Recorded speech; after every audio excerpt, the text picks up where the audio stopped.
I was trying to do movies right from the very beginning. That's just the way my brain worked. I loved Disney films, and my parents let me see Disney movies more than once. I remember they took me to see Jungle Book, and something in me snapped. I was fascinated by animation. It was like this magic trick that you sort of understood but really couldn't explain. After the movie, I said, "How do you do that?" They said, "Well, there's a lot of drawings. Each drawing is a little bit different. And when you run them at a high speed, they give the impression." I said, "No, no, no, I know that. How do I do that?"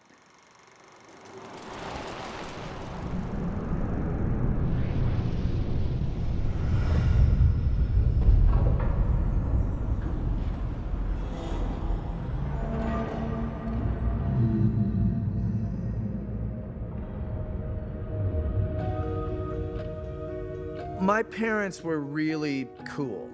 They saw that I was serious about this and kept giving me whatever I seemed to need to finish the film. And there was a Disney connection that some friends of my parents had. They showed me through the studio when I was 11. And when I met all the Disney animators, they said, "This is Brad Bird. He's doing an animated film and he's going to become an animator someday." I remember them giving me this look like, "Yeah, okay, you think you're interested now. Once it becomes difficult, you will lose interest. Nice to meet you. We're never going to see you again." So when I finished Tortoise and the Hare, I said to my parents that I wanted to show the film around. And they said a great thing. Send it to the people you admire. Go to the top person on your list. So who's the best?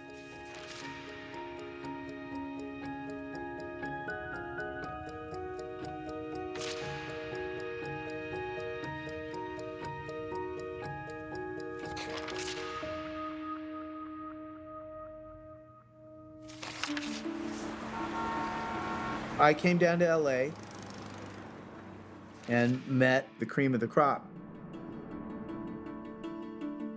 And for days at a time, worked with Milt Kahl. I knew enough about animation at that point to know which scenes he did.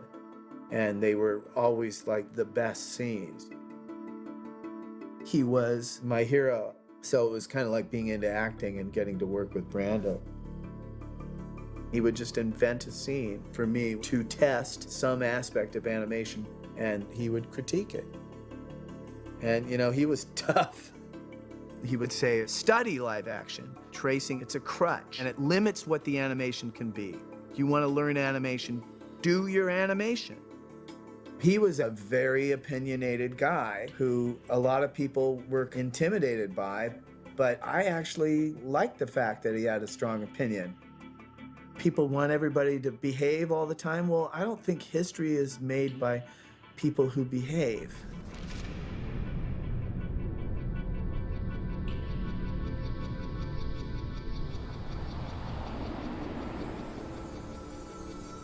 I was very excited. This was my first job. And there's no other place on earth that's better than Disney. I had it all figured out, as you do when you're in your 20s. And then, of course, immediately day one, it doesn't go like that.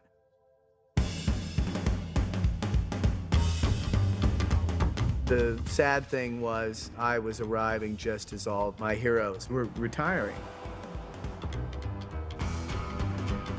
When we got to Disney, production values had declined, layout had declined, story had declined. A lot of the guys taking over the films were not at the top of their game. They were intimidated by young people. They did not like being questioned at all. It was not the Disney that I came to work for. The close emotional bond that he created with Disney didn't even really exist. And I think that was very dispiriting and very discouraging to him. These bunglers tended to play everything so safe, which is a bore. Brad was volatile and passionate, and he would say, but Disney, we can change it, if we talk to the right person, like they could be made better again. I was standing up for the very principles that the old Disney masters had taught me. The leaders didn't like that, and they wanted me to shut up. And one of the directors said, "Why are you so vocal?" I said, "Well, I don't think this is being very well run. And if you feel that I'm standing between you and doing your job, it is your job to fire me." And the production manager actually mimed ripping off my stripes, like you were a golden boy and you are now disgraced. Then they kind of looked at me and I realized, well, this is it. This is the end of a long thing that started when I was a kid. So I said, well, it's been, and I stopped. And I couldn't think of how to finish the sentence because it hadn't really been fun. The pause was filled by the director who said, "A disappointment." And I went, yeah, a disappointment.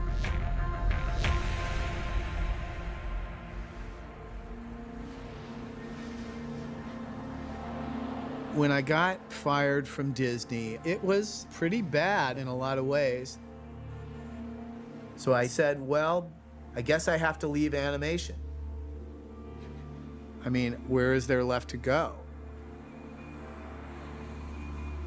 But then I thought, before I leave animation, I'll make a little test film of what I would like animation to do and see if I can get any backers.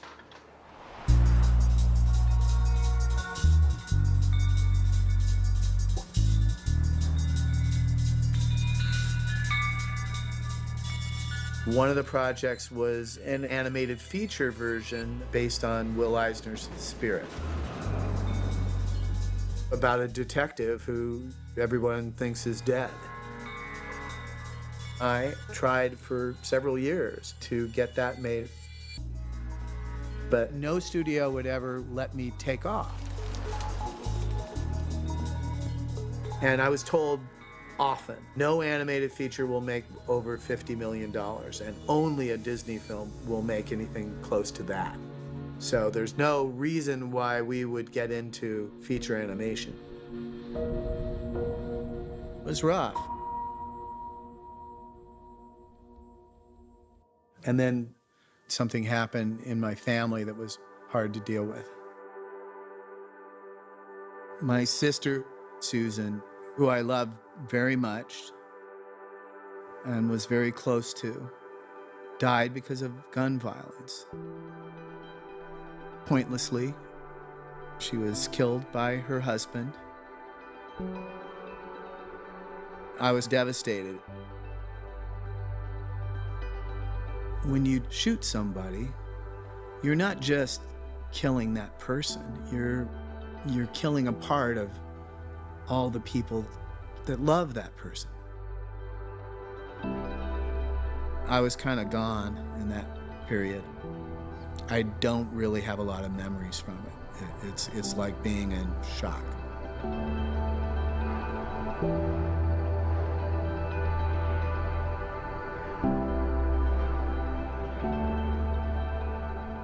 The only bright spot on that long patch of time was a role as executive consultant on The Simpsons.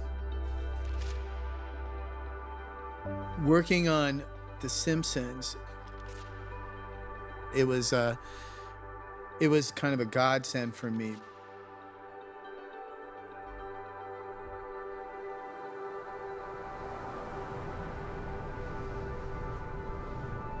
At one point in the mid-90s, the animation business boomed, and it came about with Disney.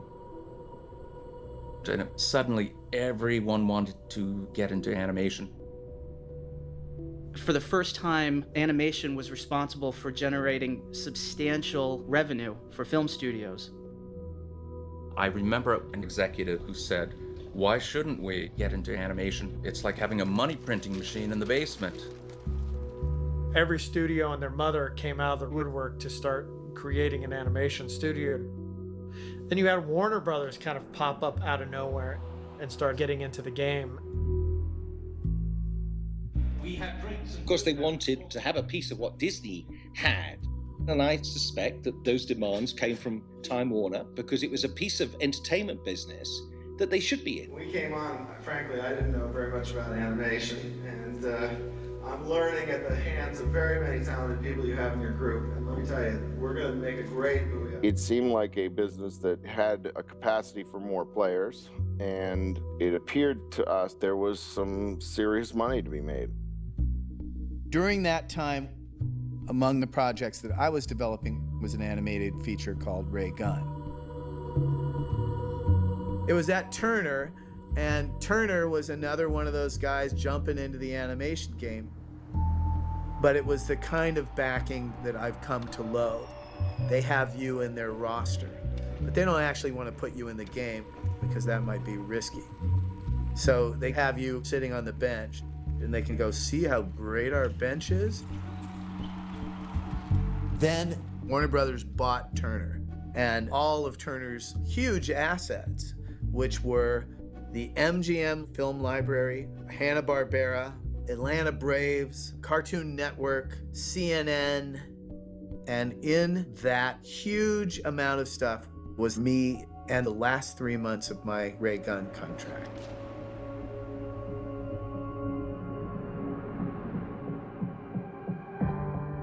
Then I found out Turner was going to be disbanded. I thought, well, I'm kind of screwed, I guess. But Warner Brothers, they wanted to talk with me. They made it clear to me that they didn't want to make Ray Gun, but they have a lot of other projects in development. Is there anything here that you're interested in? And one of them was Iron Giant. They were interested in making it an animated musical with Pete Townsend of The Who. But I personally didn't see it as a musical. It was based on The Iron Man, a very well-known book in England written by the poet laureate Ted Hughes. I read the book and I was really enchanted by it. Ted Hughes was married to Sylvia Plath, and she committed suicide. He used the book as a way to ease his kids' pain. The notion of being in pieces and pulling yourself together again was a poetic way to make sense out of something that was so difficult to withstand. There was some healing aspect to that story, and I was drawn to it. Maybe because I was still trying to, draw together my own pieces after the death of my sister. And I had an epiphany. What if a thing developed a soul? And what if that thing found out that it was designed to kill, but didn't want to kill? What if a gun had a soul and didn't want to be a gun? So I came back to Warner Brothers in front of the heads of the movie division and said, I have a different take on it. What if a gun had a soul and didn't want to be a gun? And everybody kind of went, what if a gun had a soul and didn't want to be a gun? What if a gun,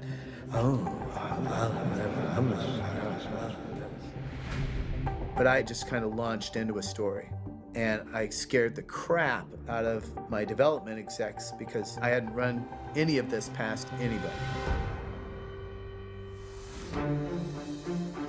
It's 1957, Sputnik's in the air. The Cold War is on, and there's absolute paranoia about the Russians. This giant thing splashes down in the middle of the ocean. And then I proceeded to tell the story about this single mom. In the book, she's not single, she's married.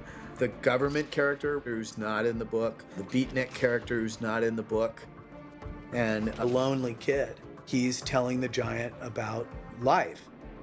The giant is like a newborn child who one day discovers that he has this terrible power. My development execs, one of them elbowed another one, kind of indicate you better write this down. But I went on with the story. You have rock and roll paranoia and government agents and the army and robots. How is that not great for animation? Let Disney do the fairy princesses, that's fine. But why can't we do something that's very different? At the end of it, they were like, yeah, damn, let's do this. That sounds great. And I loved that they were into it.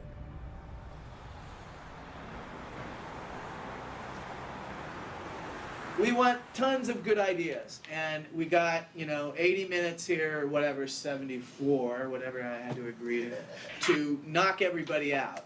And, I don't mean like doing tons of and cutting every 2 seconds like the Disney films that sort of yammer and yammer and or here's the song number, okay, here's an action sequence, it's not that. The first time I met Brad, he came out of the gate shooting. He was dropping F-bombs all over the place and said, yeah, man, animation can be really great, but everybody's doing it wrong, and together we're gonna make something bitchin' and special, man. I said, I'm signing up with this bastard right now. Hey, Brad had a lot of love from the artists in the animation industry because of his work on Family Dog and his contribution to The Simpsons. So people were excited that it seemed like he was finally going to get a feature film off the ground. Very happy to have you all here. I think you're gonna have a blast. We were off to the races. But already the trouble was starting. You guys are finding out about it early on. Warner told us that we had to make the film with a third of the budget and in half the time of a typical animated feature. Disney had 5 years, we had 2.5. We're gonna be tough on everybody, but you'll hate us in the short run and you'll love us in the long run. There was a feeling of the clock is running and things are a little bit fragile, so everybody better get going. It felt a little bit like a challenge, like, can you do it?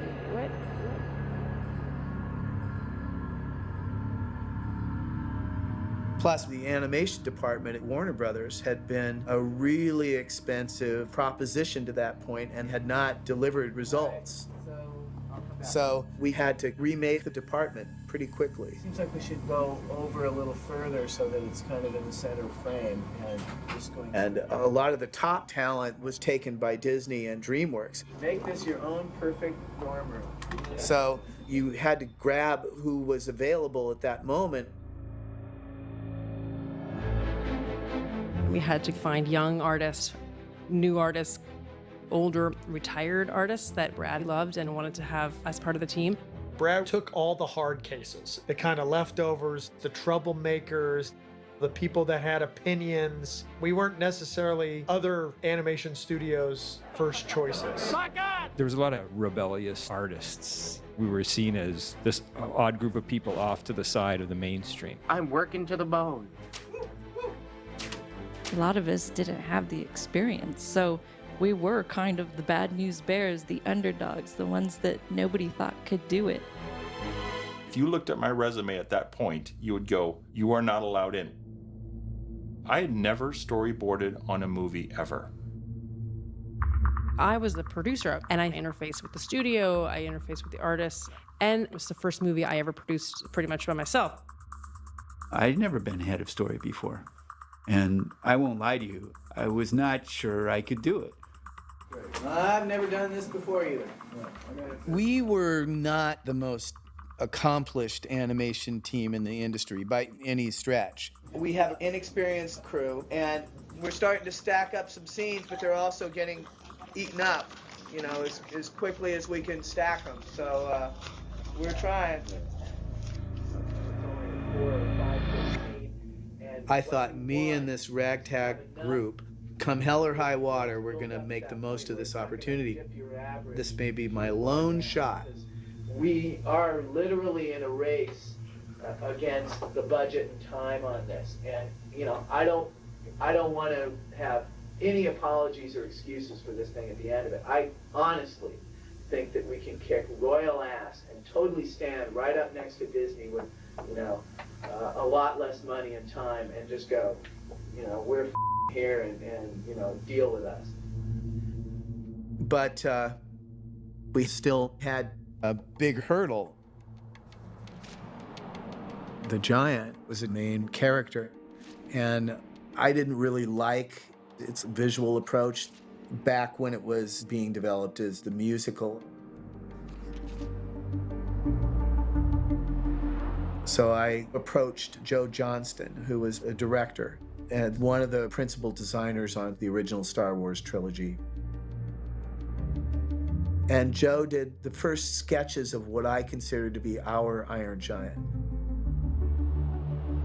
I remember Brad saying that the giant didn't really know what he was intended to be. He had a very simple soul, so I wanted to make him almost childlike. Then Mark Whiting, who was our production designer, he had some very strong opinions on where it could go from there. Brad wanted charcoal drawings of the same head in different attitudes to show that this is something that can have expression. And we figured out with the eyes that if we had two lids that could close from below and above, it could look sleepy, angry, sad, happy. And we could do a number of things by simply having the back of the jaw be able to slide up and down. It allowed him to be pieces of hard metal and yet able to express anything under the sun.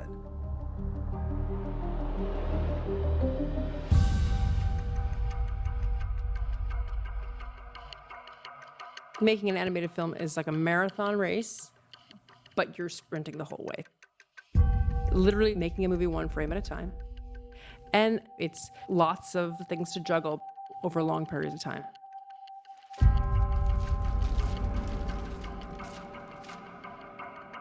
Really, the first step in any film is storyboarding the ideas. My first assignment was this hugely important scene about the giant's interaction with the deer. It dealt with themes that are central to the film, and it was almost impossible to figure it out. The story point we were trying to convey was what life and death might be. When he sees the deer, there was a feeling of, whoa, what is that? But he's so enraptured with it that he reached out and just crushed it. And he had killed it.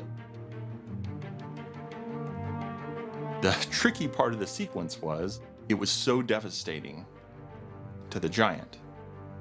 He went into this depression that was really hard to believably get him out of.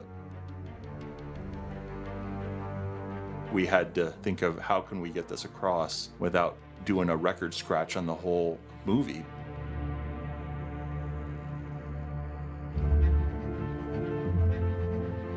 While this is going on, Allison was saying, why are we spending so much money on storyboarding? And I said, if we make a mistake in this phase, it's cheap. If we figure out our camera moves and everything, then we can save the resources.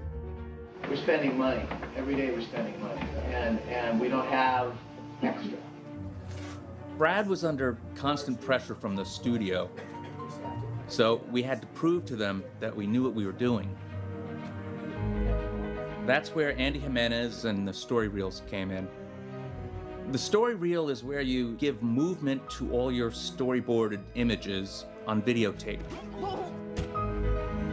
In the past, they'd always been pretty primitive, like a comic strip with voices. So excuse me while I save my life, General. But Brad really wanted our story reels to be extraordinary. And so I thought, well, what's the best way to bring a still drawing to life? did this weird program called After Effects, which nobody heard of. And he said, let me try some things. And he would scan in a few of your boards. You're going, I don't know, what is he doing? And then he'd hit play and you'd go, oh my gosh, look at that, you're actually moving through things. This procedure that Annie was doing was unlike anything that had been done before it. At the time, I didn't really grasp that this was a brand new thing and that we were pioneering a new way to pre-visualize your movie. So we used this to create our story reels, and we had more elaborate story reels than they did at Disney. This was done with cheap software that you could buy at a computer store. Computers are better at some things than people. It'd be a better shot if we didn't have this crowding. Basically, we're trying to find a way to do it in 3D. Here's the giant, right? Standing up here. The giant, of course, Brad always intended for him to be computer animated. Where he's facing this direction, and then he gets tagged from a shelf. He's this large lumbering machine. So we were very determined to make him feel massive and heavy. The computer is so good at taking solid objects and keeping them solid as they turn in space. It's something that's very hard for a person doing a drawing to do. It was the early days of computer animation, so there weren't a lot of people doing it. In previous films, when people had used computer animation with hand-drawn animation, they always felt like they were from two different films. So we created a program that introduced imperfections in the line so that the giant would feel more like a hand-done drawing. It was actually kind of hard to get right because you're asking the computer to look flawed.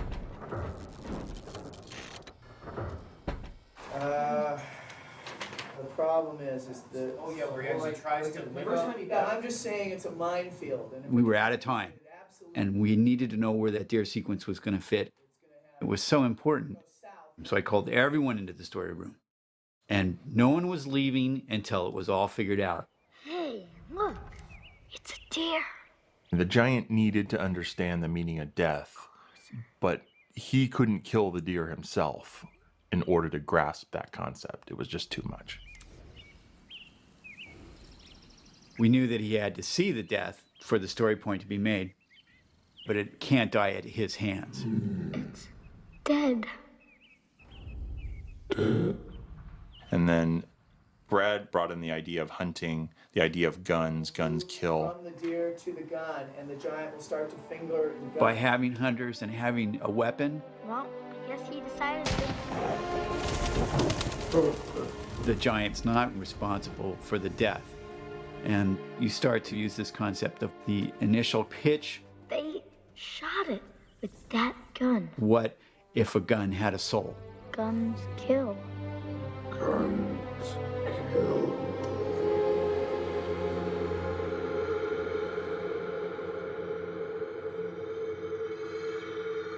You're always trying to figure out how to make the best movie you possibly can within the constraints of the time and money you have available. This conflict between art and commerce, that's really what the movie business is about. And job number one for Allison was to be between the creative appetite of Brad and what the studio could afford and was willing to provide. That's always the challenge of being a producer. Both sides want as much as they could get. And Brad's vision for the movie was bigger than the time and the money that we had. And so it was a very tough road to walk. I hated being that person in the middle. A lot of pressure on Allison to keep things together. And she and Brad would, they would get into it. All right, so talk a little bit about your relationship with Allison Abate. In our next convenient break, can I get a water just to have here? There were often disagreements between Warner Brothers and Brad in terms of how the movie should be made. Okay. She, I think, showed an amazing ability to get the most out of every dollar that we spent. My office was right next to Allison Abati, who was right next to Brad. And I felt like the little kid hiding up in his bedroom while Mom and Dad were fighting. Between the studio's pressure, Brad's passion, and our young crew, it felt like I had to juggle all those things and get us to the finish line with a really wonderful movie. So we would go head to head on things, mix it up. I would hear them yelling at each other in that office, and I'd think, I'm glad I'm not in that office. Talk a little bit about collaborating with Brad Bird. This is really hard to do. Okay, hang on a second. I have to think about this answer. All right. You're making sure that it's Because I politically correct? hated working with Brad. Both filmmakers and studios want the film to succeed, but how they get there, oftentimes they're at odds. We're here and, the pressure's on for me to approve it. And I gotta go through every male star, in the top 15. It doesn't matter whether they're appropriate or not. I gotta go through them before I can go to my choice, The only Warner suggestion that I really liked was Jennifer Aniston as Annie. But otherwise, the studio wanted John Travolta as Dean and Arnold Schwarzenegger for Kent Mansley. And they're now going after Brad Pitt, which is even though they're great actors and great stars, I had other ideas. 442, take 4. I'm cool as a cucumber. Whoa! Woohoo! Big, enormous beast. Yeah. Biggest thing in this town is probably the homecoming queen. Oh, my God! It's a ballistic missile, Mansley. It goes up, it comes down. There you go. We can't call Ripley's Believe It or Not because they wouldn't believe it. Yeah. In other words, you got to do something at this point. So it's like you're a director. Time's running out, and you got to make a decision, and so you make a decision. It may not be the perfect decision, but it's the best you can do. So try to have my problem for a second, Eli. Okay, Brad. Okay.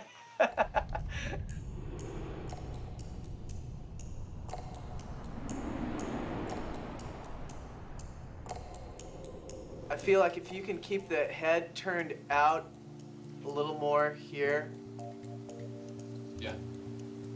you'll be able to delay that action where he's pulling it up. I knew that it's embarrassing to have your weaknesses discussed in front of everyone else. But I said, you got to get over this. Basic gist of the action is okay.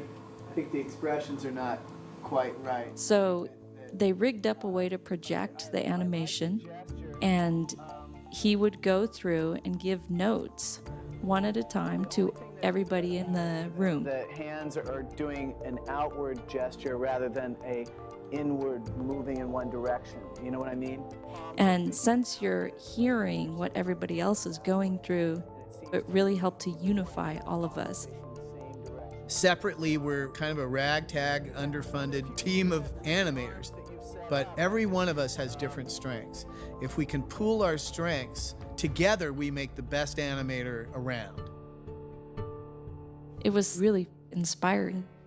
Brad was in the trenches with us. I said I'm hip. So she moved me up a grade because I wasn't fitting in. So I try to always do a scene or two in everything that I direct. So I elected to do this scene of Hogarth. He drinks a little too much espresso and he's feeling the effects of it. And he's on a rant about his life. It's the kind of scene that when I was starting out at Disney, I would have killed for because it's a real animation-based scene. Get pounded too. Is there any more coffee?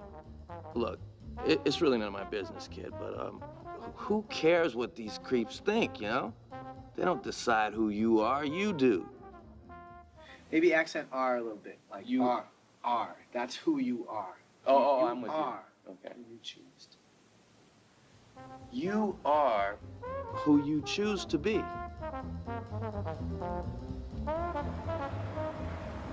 We're all in this together, and we want to have some surprises. So, okay. Yeah. Don't be loading this on the internet.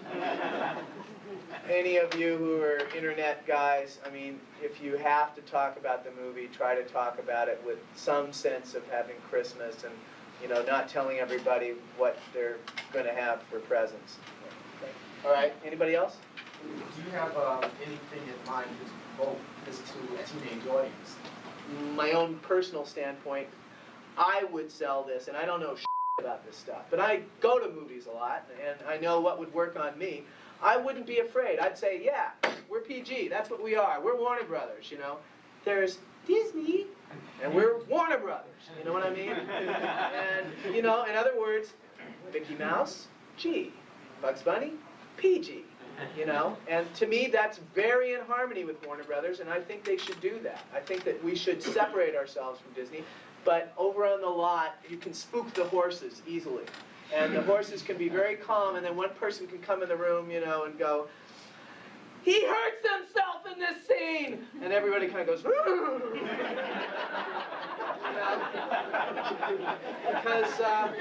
Because they see potential dollars going.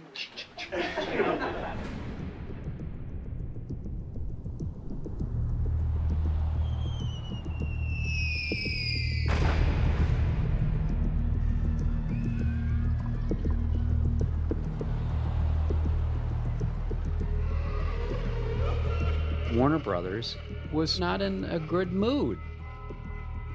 They were rethinking this idea of having an animation division. There was this real fear that the studio might close down around us. Oh, we're starting to document this thing now that everything's over and Warner's is shutting down. You could feel the rumblings. The pillars were coming down. Warner's, they were losing interest in animation. So they were starting to eye the exit, which meant as long as we didn't become a big drain on them, they were willing to leave us alone. We were trying to find If a we way. can make something really cool before they turn off the electricity, then we can kind of have a run of the place. Because the studio, they weren't in our faces, they weren't looking over our shoulders. We got to do what we wanted. We did it the way we wanted. Yes, it is.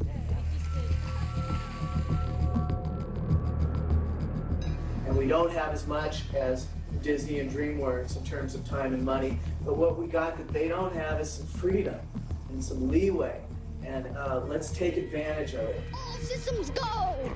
5, 4, 3, 2, 1! Blast off!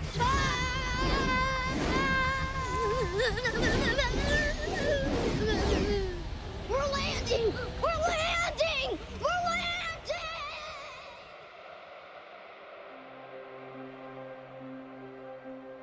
I remember looking at the rough animation for the Souls Don't Die sequence.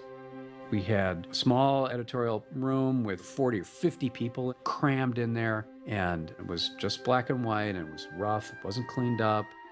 I know you feel bad about the deer, but it's not your fault. Things die. It's part of life. It's bad to kill, but it's not bad to die. You die? Well, yes, someday. I die? I don't know. You're made of metal, but you have feelings, and you think about things, and that means you have a soul. And souls don't die. Soul? Mom says it's something inside of all good things, and that it goes on forever and ever.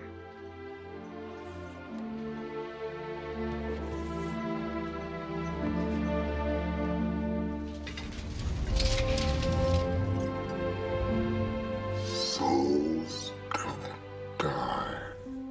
Everyone in the room was crying. And it was like, if it has that kind of effect now, at that level of completion, we're going to be just fine.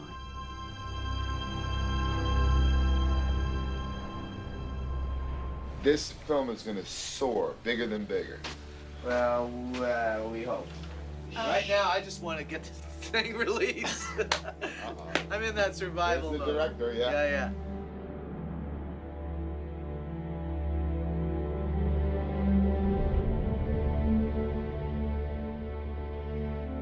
If we had been a normal animated film, we'd already have had a teaser in the theater. Tarzan had teaser posters in the theater over a year in advance. Everybody knew Tarzan was coming. They didn't know that we were coming. I would stand at toy fairs and licensing fairs, and they would say, you know, this is terrific. When are you coming out? If you don't know, they can't get a Happy Meal deal. They can't get shelf space at Toys R Us. They can't make a toy. And if they can't make a toy, they go to the next booth. It was very frustrating because we were all very excited about the film, but we were worried there wasn't enough time for Warner Brothers to properly market the film, like commercials or posters, toys, the things that you would expect to see so that it was in people's consciousness.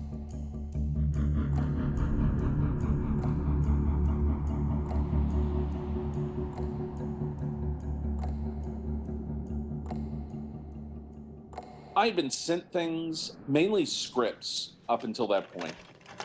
When he said that he had a Brad Bird movie, my jaw was already on the floor. Yes, I want to see whatever he's doing. Off the cold somewhere near Rockwell. Wait, the lighthouse. I see it. I remember sitting through the whole thing almost silently, but I wept at the end.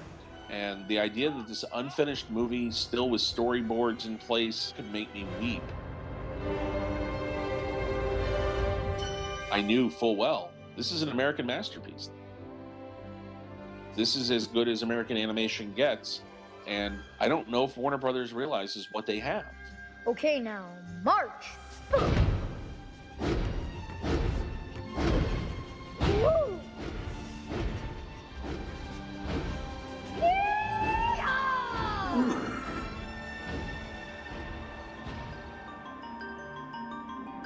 I was really pissed.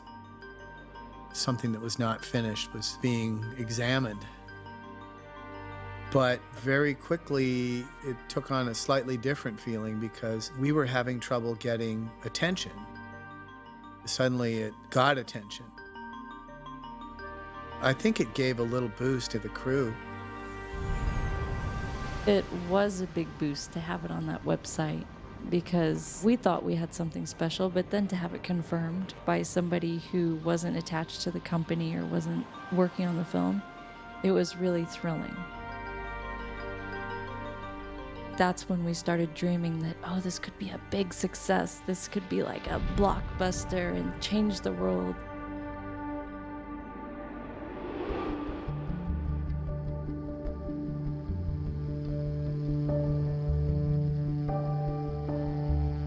Finally, we had a screening, and we killed.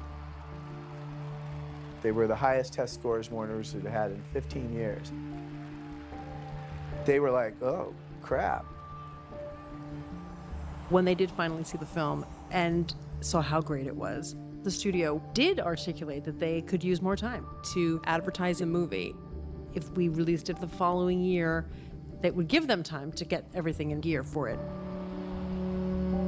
But everybody said, no, you can't do that, because there was this real fear that it might never see the light of day. So we're gonna come out a month later. Got that, Warner Brothers? A month later. Not the fall. I was feeling a little bit cocky because of the scores, and I was feeling tired, and I was feeling angry all at once. And I said, you guys had 2 years to get ready for this. Just put it out.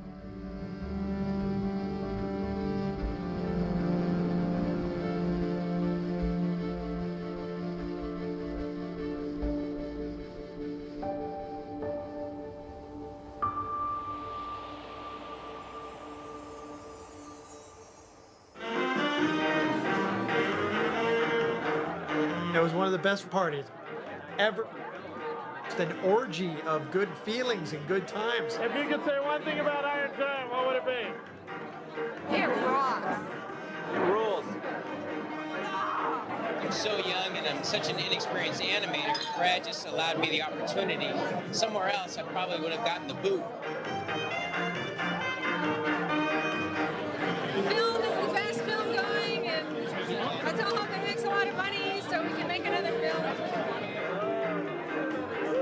The best movie I ever worked on. The movie I've been waiting on my life. I can die now. We were so confident that audiences would come out in droves to see the movie. We really thought we had made the best animated movie to date. No! What the? We knew the Iron Giant was going to be up for Best Picture from the Academy. Yeah, come on up, Al. Come on, get up here. Okay, I just want to thank you all for doing an amazing job. Really fine work, terrific animation. And just to put it in context, Tarzan started a year before us, and they'll be finished with animation in 3 weeks. With 40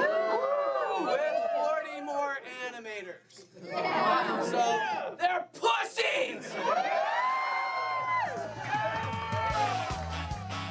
The job that I had come from Chicago was running a small theater company, and I had fairly limited resources. I was really excited to see what a world-class marketing department could do with these, millions of dollars. On August 6th, the latest thing in heavy metal is going to rock this crazy planet.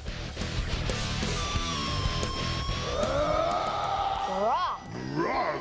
I remember looking at the trailer and thinking, The Iron Giant. Is this happening on our film?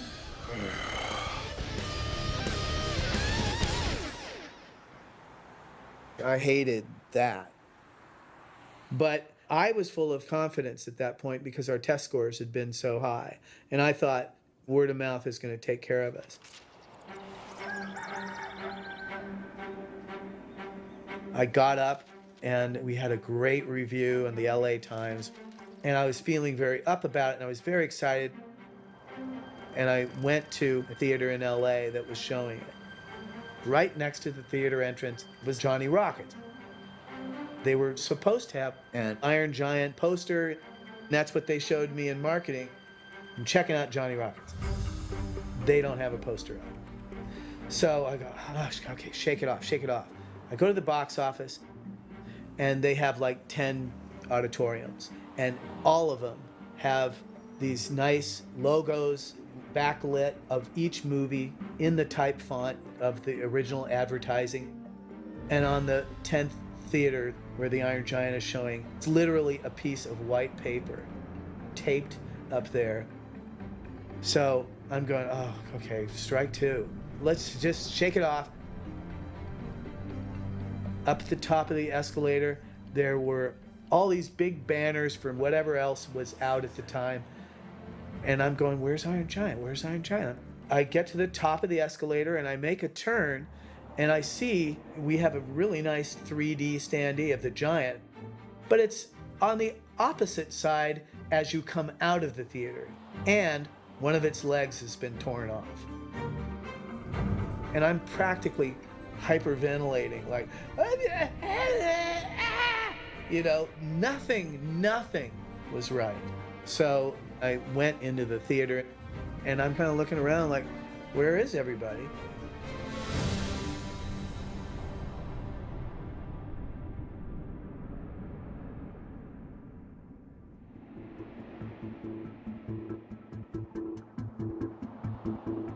It was one of the great frustrations of my career and frankly for all of Warner Brothers. We questioned whether, because we were relatively new to the animation game, had we not marketed correctly. The Iron Giant could have been handled very, very differently. Obviously, Warner's had lost their appetite for animation and everybody paid the price. It was like coming back to your house and finding it burned to the ground, or your parents dying. That's how depressed we were. I don't know that I've ever felt that kind of like a sucker punch as I felt that weekend, because I thought I was going to be on top of the world, and I really felt like I was a failure. I actually went to see it in the theater a few times just to see people's reactions. Even if it was 10 people, every time they'd stand up and clap at the end. And you were like, man, I wish more people experienced it.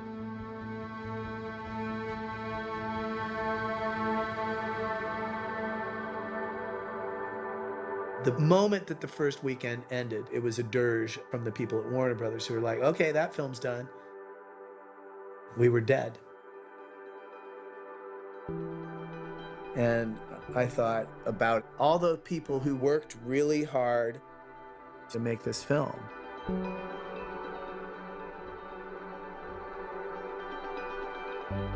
I'm fretting because this labor of love is just tanking. And then I remember Guillermo del Toro gave me a call. What I said to him is, look, in the light of the box office, the audience, the numbers, you feel like a loser, but this will pass. See you later. You have made a classic. It will stay in the hearts and minds of anyone that sees it. It would honestly live forever. Turns out from that. So Brad, when he was doing Iron Giant, really drew upon something very personal. His own sister was killed by a gun. Guns kill. But underneath that is this story of trying to overcome forces of destruction. You choose. He was working some of that out in this film, and he made something that's very iconic and powerful. Oh, God.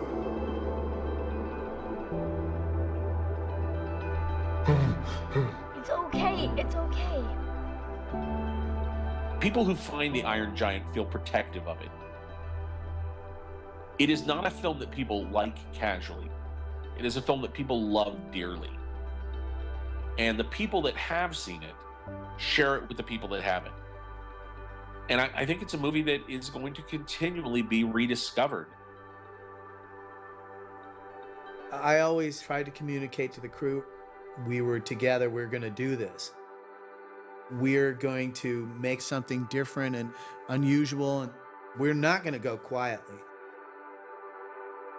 By the end of the movie, everyone was much better than they were at the beginning. Me included.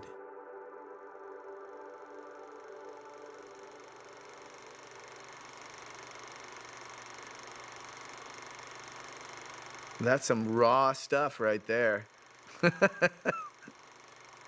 Like why this bird is afraid of falling, I have no idea. But it's interesting. Well, let's see, he figures it out. Yeah, it's kind of like me.